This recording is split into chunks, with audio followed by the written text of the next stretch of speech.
ពីឆ្នាំ1993ពេលនោះនាងខ្ញុំបានធ្វើការនៅក្រុមហ៊ុនមួយជារបស់បារាំងនាងខ្ញុំជាបុគ្គលិកបម្រើការនៅក្នុងការិយាល័យ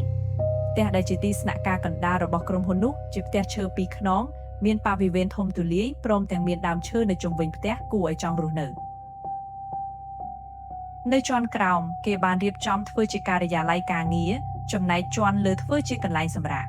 មានបន្ទប់ទាំងអស់ចំនួន4បន្ទប់ធំជាងគេជារបស់លោកអនុប្រធានដោយសារនៅមានបន្ទប់ទំនេរនៅឡើយលោកអនុប្រធានក៏អនុញ្ញាតឲ្យនាងខ្ញុំសម្រាកនៅកន្លែងធ្វើការដែរព្រោះយល់ថាផ្ទះរបស់នាងខ្ញុំនៅឆ្ងាយជាងគេរាល់ថ្ងៃសម្រាកផ្ទះនេះតែងតែស្ងាត់ព្រោះនៅចាំកន្លែងតែនាងខ្ញុំនិងចុងភៅ2នាក់ទៀតតែប៉ុណ្ណោះបន្ទប់សល់2ទៀតនៅជាប់គ្នាហើយនៅចំពីមុខទ្វាររបងផ្ទះផងធ្លាប់បានឮចាស់និយាយថាមិនល្អទេព្រោះផ្លូវចេញចូលនោះជាផ្លូវខ្មោចឆ្លងកាត់នាងខ្ញុំមកនៅយូក្រែលដែរហើយនៅមិនទាន់ឃើញអីទេប៉ុន្តែចុងភៅគាត់ថាឧស្សាហ៍ឃើញញឹកញាប់ណាស់ថាដូចជាឃើញមនុស្សដើរជុំវិញផ្ទះនៅពេលយប់ជ្រៅធ្វើឲ្យនាងខ្ញុំមានការសង្ស័យមករហូត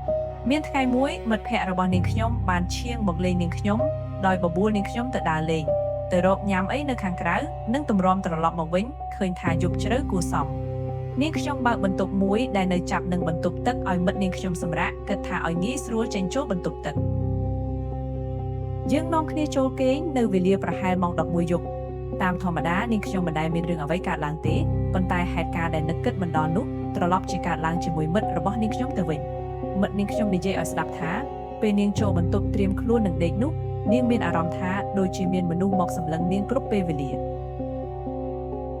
ក្រោយមកពេលនាងទម្លាក់ខ្លួនគេងនាងក៏ឃើញបុរសម្នាក់ដើរទម្លុះទ្វារជោគមកទាំងទ្វារនៅបិទយ៉ាងជិតឈឹងនាងភ័យណាស់ប្រញាប់ស្រែកហៅនាងខ្ញុំប៉ុន្តែនាងស្រែកមិនរួចសូម្បីតែកម្រើខ្លួនក្រោកឡើងក៏ឡើងមិនរួចផង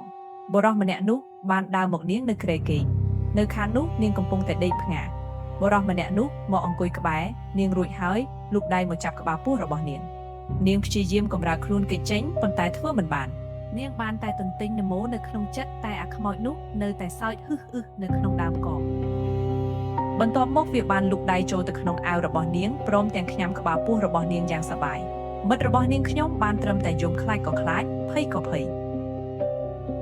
នៅខាងពេលដែលអាខ្មោចឈួតនឹងតណ្ហាកំពុងតែភ្លើតភ្លើននៅលើក្បាលពោះរបស់នាងនោះនាងបានសម្លឹងមើលទៅខ្លួនរបស់វាឃើញធំថ្មឹក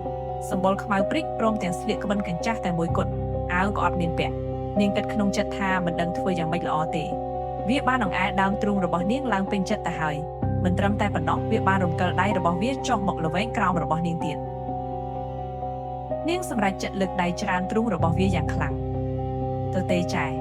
គ្មានប្រយោជន៍ឡើយព្រោះវាដូចជានាងរុញខ្យល់នាងមិនអាចប៉ះត្រូវរាងកាយរបស់វាឡើយ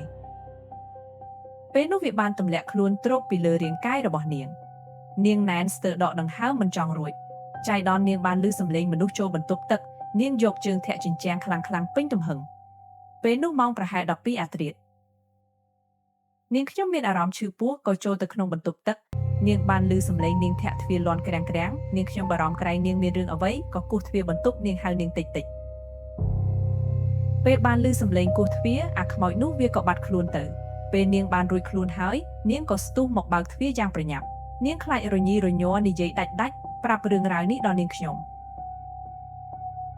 នាងប្រាប់នាងខ្ញុំថាតាំងពីកើតមកមិនដែលបានជួបហេតុការណ៍ឈួតបែបនេះទេមិនដឹងជាខ្មោចអំបល់វាយក៏អីងាប់ទៅហើយនៅតែចង់រួមភេទទៀតឲ្យតែមានខ្មោចម៉ាក់នឹង4-10ក្បាលច្បាស់ជាក្រមុំពោះធំអត់ប្តីគ្រប់គ្នាជាមិនខាន